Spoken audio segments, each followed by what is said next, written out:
friends are trying not to lose hope. Mora's loved ones are interviewed by the media. They hope to get the news of her disappearance out to the public in case someone, anyone, can help. As long as I'm here, I want to use every minute. As long as it's still daylight, I want to be out there. Driving east all the way to Maine, heading up north close to the Canadian border.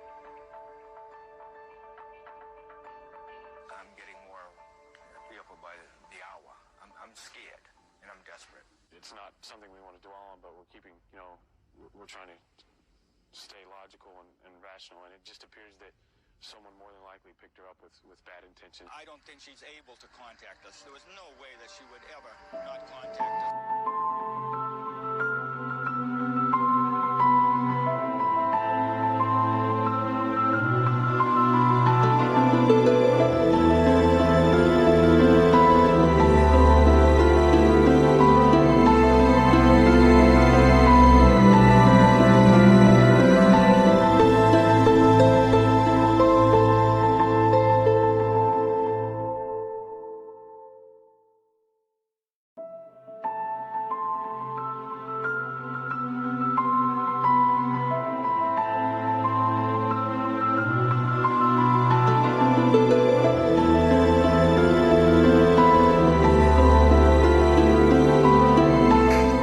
They come up with nothing there, and I was really glad to see that last episode, or whatever episode it was, when Bogata said there was no chance she went in the woods, because that was what they were hanging their hat on.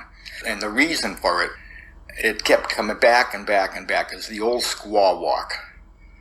The old squaw walk is the second half of the statement that I made. You never ever hear the first half. They were talking to me about, well, she must have walked into the woods. It happens, Fred, and nobody understands why, and it's a combination of circumstances, blah, blah, blah. She didn't walk into the woods. She would never do it. That's not the type of personality she has. I'm not even going to look. There was no sense, because she absolutely did not do that. And then they said, well, she could have. She could have. Did she ever discuss it or something? No, she never discussed anything like that. It's a non-factor. And she said, well, if she did, what would she do? I said, she didn't. Where would she go? She did not do that. And I was getting irritated with them. I said, she never talked about suicide. It's never been a topic of conversation. But then, I don't know exactly why I mentioned this. I said, well, we saw a movie once, I think it was called Cheyenne Autumn, and it was tough on the Indians. The winter came, and they filed into the woods. The whole tribe.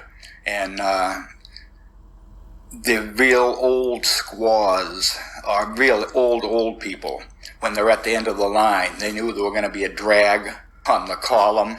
They would just get last, and they just drop off the end and die in the snow in the woods when it was their time, And that was the old squaw walk. I said, but she didn't do that. That did not happen. That's the only time that the term suicide came up.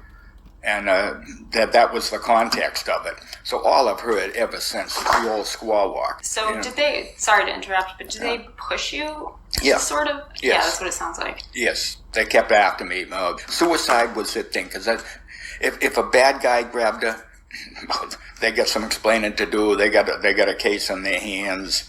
But which is what happened. But if she walked into the woods and committed suicide, what are we going to do about that, Mr. Murray? We can't help that, We'll try to find her for you, but we can't stop people from doing that.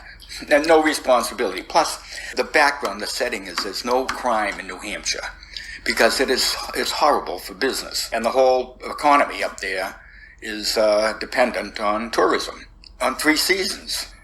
And you cannot mess that up. And you never hear of major crime in New Hampshire. Maybe since this, but not before that.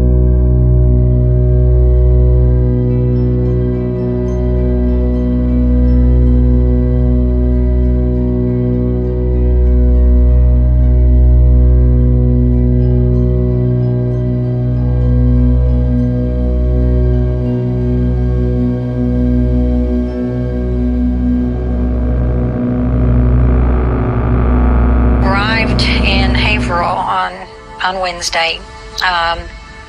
Billy was questioned extensively. They give us a press release. Mora is described as endangered and possibly suicidal. Well, in any press release, you want to let the public know, especially if you're looking for help. So you want to give those details so that someone who lives in the area or wherever will just be on the lookout for something out of the ordinary.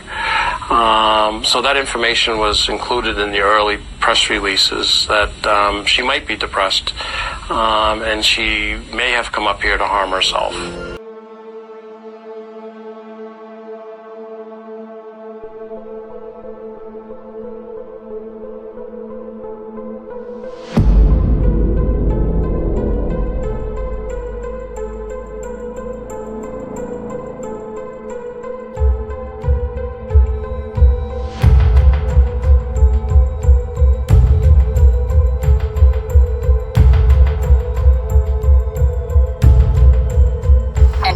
I don't know, there's a box of wine in here, and it looks like she's been filling it up with a soda bottle with wine.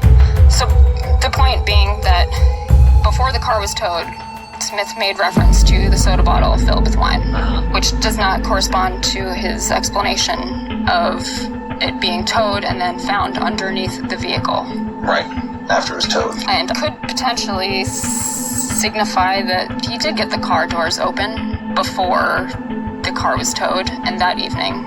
And while it may explain how he knew who the driver was, it just begs the question of why he lied about that particular fact like multiple times. Yeah, why would he want you to think that he didn't get the car doors open? It could be because you need a warrant. Possibly. Right. So he's afraid that he'll get in trouble for breach of protocol if he says that he went into the car when it was locked. Possibly. Yeah. But, I mean, that's definitely possible. It could be like a pretty, I won't say innocuous lie, but somewhat benign lie, except that if you say that you found that bottle outside the car, you call into question whether or not it was even hers. Right. It just seems like a very dumb thing to do. Yeah. I don't know. Yeah. I mean, it's also possible it's just like two people misremembering things. Like he knows, maybe I find this implausible because it didn't seem like they had a lot of contact after, but maybe Monahan remembers Smith telling him about the bottle, like later on. After he knows about it, you mean? Yeah, and then he reinterprets that he heard him talk about it that night. I don't know. It definitely is a contradiction. I mean, that's for sure. Their recollections do not match up. Right. Yeah, but I'm sure they'll say, well, none of that matters.